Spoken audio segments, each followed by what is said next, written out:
Ms Jan Barham. Thank you, Mr President. My question without notice is to the Minister for Ageing, Minister for Disability Services and Minister for Multiculturalism. Minister, on the 16th of February 2016, the ABC reported that Mr Mike Allen, Chair of the Disability Housing Futures Working Group, has warned that very few people with disability will receive housing assistance under the NDIS, and an estimated 45,000 people with disability in Australia will remain in unsatisfactory housing, including people living with ageing parents in congregate accommodation and in unstable housing and homelessness. Minister, has the government carried out any analysis of how many people with disability in New South Wales may be in unsatisfactory housing, even after the implementation of the NDIS, and what steps is the government taking to ensure that all people with a disability have access to affordable, appropriate and accessible housing within the community? Mr President, I thank the honourable member for her question. Mr President, could I indicate at the outset that an extensive amount of work is being undertaken by this government in relation to housing for people with disability, just as an extensive amount of work is being undertaken by the Minister for Family and Community Services, Brad Hazzard, in relation to social housing and other aspects of housing.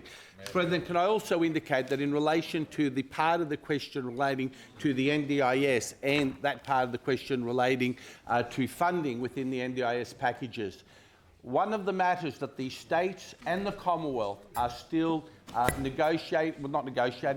finalising is, of course, the user cost of capital.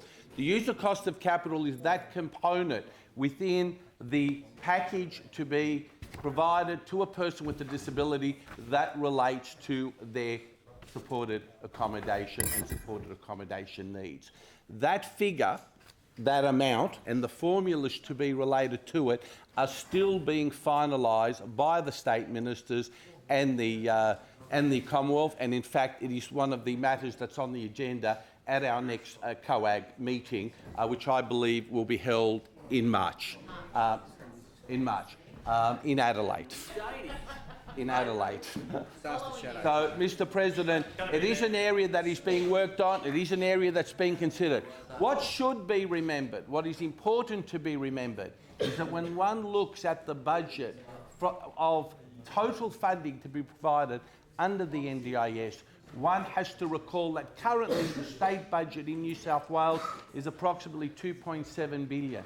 But under the NDIS, with the contribution of the state of $3.1 billion and the federal government of $3.3 billion, you'll have a total funding package of $6.4 billion.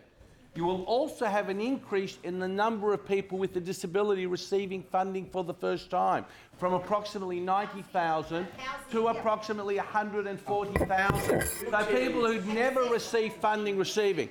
That funding, that additional funding for additional people will of course take into account the user cost of capital. So more people receiving more funding to assist them with supported accommodation.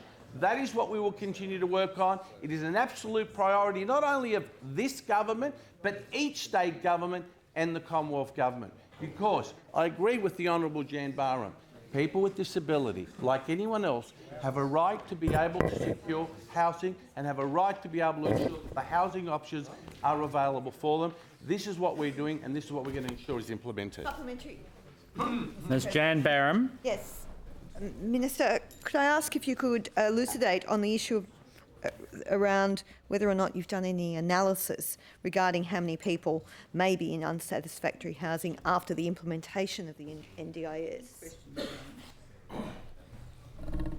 Mr President, I thank the honourable member for the question. I will take it on notice. She's seeking specific numbers. I'm happy to take that on notice and come back to her.